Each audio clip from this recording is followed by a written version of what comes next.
যে মসজিদে মার্বেল করা আছে, যে মসজিদে দামি ফ্যান লাগানো আছে, যে মসজিদে লাখ টাকা খরচ করে রং করেছে, সেই মসজিদের ইমামের বেতন 3000 হলে সেই মসজিদে নামাজ কি করে হবে? শুধু তাই নয়, এরপরে শুনেলেন 3000 দিচ্ছেন, ঠিক আছে, আমার মাদ্রাসায় আমার বেতন 8000 টাকা,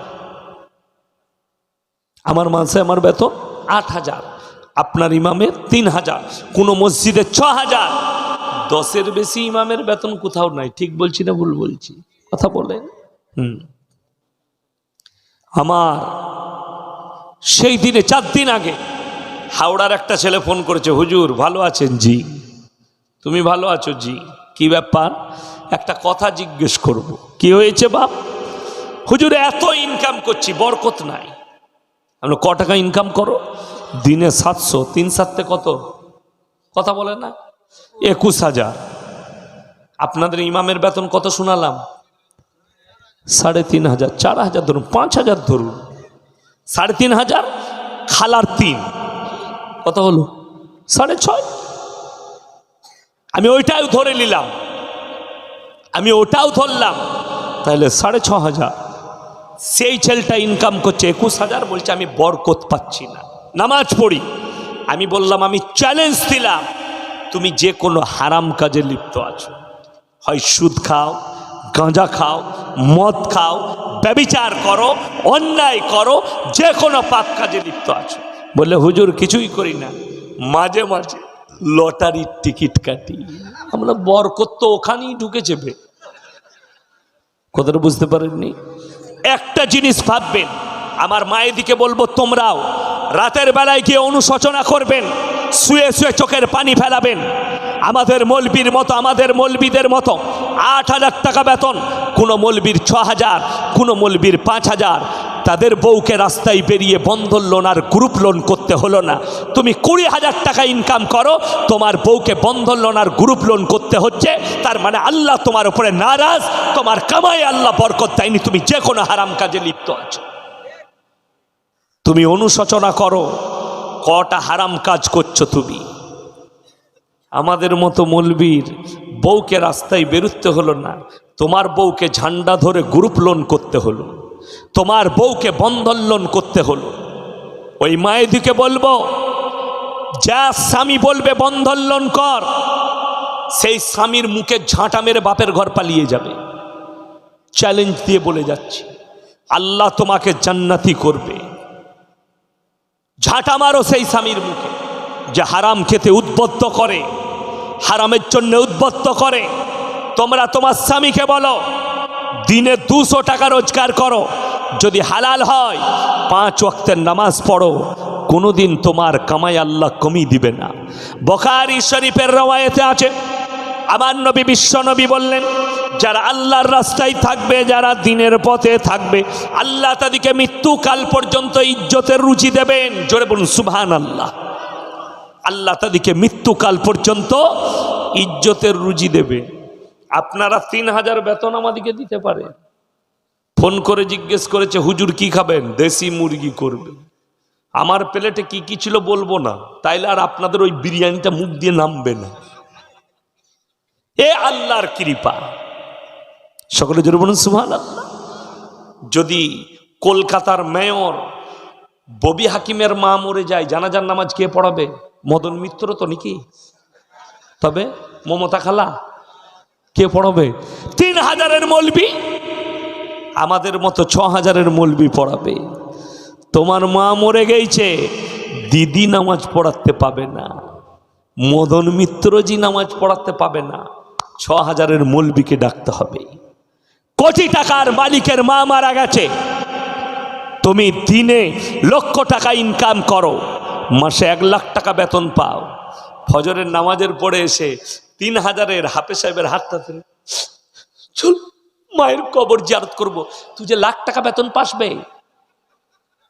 কথাটা বুঝতে পারেননি আমার? এটা বাস্তব বলছি না মিথ্যা বলছি? বাস্তব। আমার ভাই, তোমরা মূল্য না দিতে পারো, আল্লাহর কসম এই আলেম দিকে ইজ্জত দান করেছেন আল্লাহ। যারা মনে করেন টাকায় ইজ্জত আছে, টাকায় সুখ আছে, তারা একবার প্রেসিডেন্টই জেলে গিয়ে পার্থবাবুকে জিজ্ঞেস করে আসেন, স্যার কত মজা টাকায়? উনি বলবেন, জুতো করে মারবে, বেরোবে, আমার যা হবার তা আমি বুঝছি। ঠিক কিনা কথা বলে? আল্লাহর কসম, টাকায় সুখ নাই। যারা টাকায় সুখ ভাবো, যে মায়েরা বোনেরা, তাদের ঈমান কমজোর। যদি টাকায় সুখ হতো, নবীজি সাল্লাল্লাহু আলাইহি সাল্লাম মায়ের গর্ভে, তিনি তখন বাপ হারা। যখন তিনি 6 বছরের শিশু, তখন তিনি মা হারা।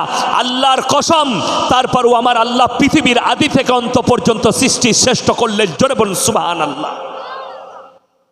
যে নবীর প্রশংসা করেছেন স্বামী বিবেকানন্দ, যে নবীর প্রশংসা করেছেন কবিগুরু রবীন্দ্রনাথ ঠাকুর, যে নবীর প্রশংসা করেছেন রাজা রামমোহন রায়, যে নবীর প্রশংসা করেছেন শ্রীরামকৃষ্ণ, জোরে বলুন না সুবহান।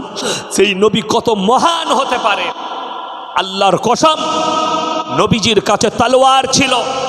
बेईमान काफिर सुनो, हिंदुस्तान के जो कुत्ता मीडिया वालों हो वो भी सुन लो, हमारे रसूल के पास तलवार था, लेकिन अल्लाह की कसम जिंदगी में इंसान तो दूर किसी जानवर को थोड़ा भी चोट नहीं पहुंचाया हमारे रसूल ने। जोरे बोल सुभान अल्लाह। আবার নবী তলোয়ারের তারা, মানুষ তো দূরের কথা, একটা প্রাণী পর্যন্ত ক্ষত বিক্ষত হয়নি। সেই নবীর উম্মত যারা বোম নিয়ে মারামারি করে, সেই নবীর উম্মতের দাবি করে, এরা ভাই ভাইয়ের ওপরে ছুরি চালায়, ভাই ভাইয়ের ওপরে বোম চালায়, আর এরা বলে আমরা মুসলমান। কখনো নয়। আবার নবী বিশ্বনবী বলেছে, বুখারী শরীফের রিওয়ায়েতে আছে, দিলেতে গেঁথেলেন, লাকি টেনেলেন দিনেতে। আমি ইয়াসিন কালকে মারা যেতে পারি, আমাকে নাও পেতে পারেন।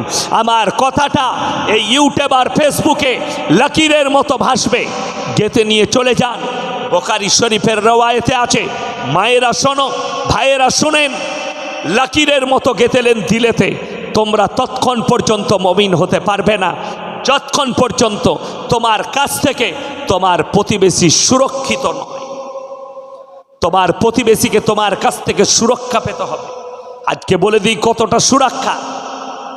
দুজন ভাই, মায়ের পেটের ভাই ঘর করছে, বাপ দিয়েছে জায়গা, একটু টেরা আছে, বলে ভাই এক কাজ করি, একটু সোজা করলি তুই ওই দিকটা নিয়ে নিবি, আমাকে এই দিকটা, কিচ্ছু জানি না, ঘরটা টেরা করবে, ওই দিকেই টান। ঠিক বলছি না ভুল বলছি? সে যদি ফাঁস কাতারে তাহাজ্জুদ পড়ে তারপরেও মুমিন নয়। আমি মিথ্যা বলছি না গল্প। কালকেই আমার মাদ্রাসায় আসো, আমার বাড়ির পাশে আমাদের প্রতিবেশী বাড়ি করেছে, হুজুর আমার ওই কোনটা জায়গাটা কুলুচ্ছেন না, বাড়ি লাও, কোন দিকে? আপনার দিকে? হ্যাঁ লিলাও 1.5 ফুট। বলে হুজুর আপনাকে ওই কোণে দিচ্ছি, কোনো অসুবিধা নাই, ওই কোণেই লুব, কিন্তু তুমি ঘর করো, গরিব, তোমার যেন অসুবিধা না হয়, মরণের পরে যেন কবরে না বলতে হয় প্রতিবেশীকে কষ্ট দিয়েছ। ওই জন্যে কষ্ট দিও না। যারা মনে করেন আমার জায়গা, শুনেলেন, যারা আমার বাপ দাদর বয়সী আছেন, আমার বাপের বয়সী আছেন, ওনারা জানবেন, ওনাদের মনে আছে আমাদের এই পশ্চিমবাংলায় নয় ভারতবর্ষে আমাদের বাপ দাদুদের আখলাক কত ভালো ছিল জানেন। এখন তো 2 দিন নামাজ পড়ে বলছে আমরা জান্নাতে যাব, 2 দিন মসজিদে তালিমে বসে কি হলো বলে জান্নাতে ঢুকে যাব। তুই জান্নাতে ঢুকবি, শোন তাহলে জান্নাতটা কেমন। শুনেলেন, কোরআন শোনাচ্ছি, হাসি লয়। সাবিকুন সাবিকুন উলাইকাল মুকাররাবুন ফি জান্নাতিন নাঈম সুল্লাতুম মিনাল আউয়ালিন ওয়া কালিলুম মিনাল আখিরিন। হে নবী বলে দাও, তোমাদের মধ্যে থেকে অল্প সংখ্যক, তোমাদের পূর্ববর্তীদের মধ্যে থেকে বেশি সংখ্যক লোক জান্নাতে যাবে। জোরে একবার বলুন সুবহানাল্লাহ। তোমাদের মধ্যে অল্প লোক, তোমাদের পূর্ববর্তীদের মধ্যে থেকে বেশি সংখ্যক লোক জান্নাতে প্রবেশ করবে। শুনেলেন, আমার আব্বাজি একদিন মাদ্রাসায় অফিসে শোনাচ্ছিলেন, একসাথে বসেছিলাম। আমি যখন পুরসায় ইমামতি করেছি, আমার মুক্তাদি কেমন ছিল শোনো। আমাদিকে বলছে, জানিস আমার মুক্তাদি কেমন ছিল? আর দুঃখ প্রকাশ করছিল মানুষের হালাত থেকে। উনি আজকে নয়, 55 বৎসর পশ্চিম বাংলার মাটিতে আপনারা জানেন খিদমত করছে। বহু যুবকরা, আমার বয়সী ছেলেরা ছোট থেকে দেখছে, ঠিক কিনা কথা বলেন। 55 বৎসর উনি বলছেন, আমি যখন পুরসায় ইমামতি করি, এমনও মুক্তাদি ছিল, ফজরের নামাজের পরে অন্ধকার থাকতো, লোকের গরিবতে চুলায় পা ভরে ভরে দেখতো কার চুলোতে আগুন আছে, কার চুলোতে আগুন নেই। যার চুলোতে আগুন থাকতো বুঝতে পারতেন যে আর বাড়িতে রাত্রে রান্না হয়েছে, যার চুলোয় আগুন থাকতো না বুঝতে পারতো রাত্রে আর ঘরে রান্না হয়নি। তখন সঙ্গে সঙ্গে চাল ডাল সবজি ইত্যাদি নিয়ে তাদের দরজায় নামিয়ে দিয়ে চলে আসতো। জোরে বলুন সুবহানাল্লাহ। আর এখন ঘুরিয়ে নিয়ে পালিয়ে যাবে। ঠিক বলছি না ভুল বলছি? ঘুরিয়ে নিয়ে পালাবে। তো তারা আগে জান্নাতে যাবে না আপনি আগে যাবেন? শুধু তাই নয়, আগে যদি কোনো গরিব মানুষ বলতো, চাচা আমার 2-3টে ছেলে গো, ঝুপড়িতে বাস করছি, জায়গা নেই, একটু জায়গা দেন। ও জায়গা নিবি? ওই পুকুরের ওই কোণে 2 কাঠাটা আছে, ওখানে করে লিগা ঘর। ঠিক বলছি না ভুল বলছি? যদি প্রমাণ চান, আমি আপনার মেমারির খবর জানি না, আপনার এই গ্রামের খবর জানি না, দেবীপুরের খবর জানি না, আমি আমার গ্রামে দেখাবো প্রমাণ। আমার গ্রামে দেখাবো। দাসরা বাস করছে, মুসলিমরা যা আমার ওই জায়গায় ঘর করলি গা, বাগতি যা আমার ওই ঘরে জায়গায় ঘর করে লিগা, তারা আজও দাবি করে নাই, দিয়ে দিয়েছে তারা। তারা আগে জান্নাতে যাবেন, আপনি যাবেন। আজকে বড় কষ্ট লাগে, 2 ভাই 5 ওয়াক্তের নামাজ পড়ে, 2 ভাইয়ের বিয়ে হলো বলে তোর মুখ দেখবো না, মধ্যেখানে পাটিশন মার ঘরে। ঠিক বলছি না ভুল বলছি? তুমি বলছো আমি মুমিন, জান্নাতে যাব। যে যুগটা শুরু হয়েছে, কাগজ থাকে তা কলম থাকে তা ফট করে নোট করুন কথাটা, যে যুগটা শুরু হয়েছে, 100টা মুসলমানের মধ্যে 98 জন জাহান্নামে যাবে। নামাজ পড়ার পরেও, রোজা রাখার পরেও, তসবিহ করার পরেও, মায়েদের মধ্যে 100টা মেয়ের মধ্যে 99 জন জাহান্নামে যাবে। যে যুগটা শুরু হয়েছে নামাজ পড়ার পরেও, তসবিহ করার পর। আজকে বর্ধমানে সময়ই পাইনি, আমি আশ্বিন মাস থেকে জলসা স্টার্ট করেছি। আজকেই আমার ঘরে বলা বলি করছে, কবে করবেন রমজানের বাজার?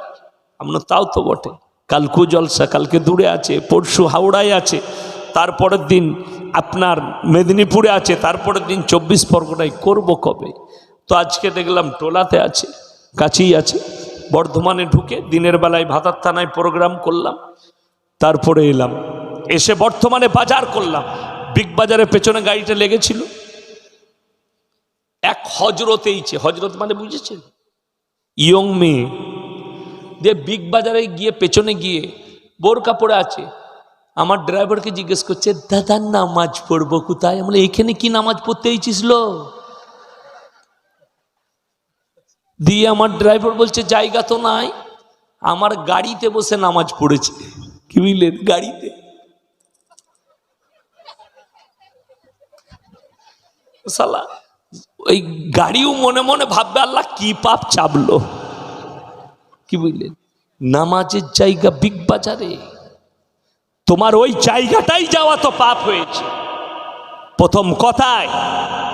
দ্বিতীয় নম্বর, তুমি এত যদি পরেশগার হও, তুমি বাজার ঘুরতে যাবে না।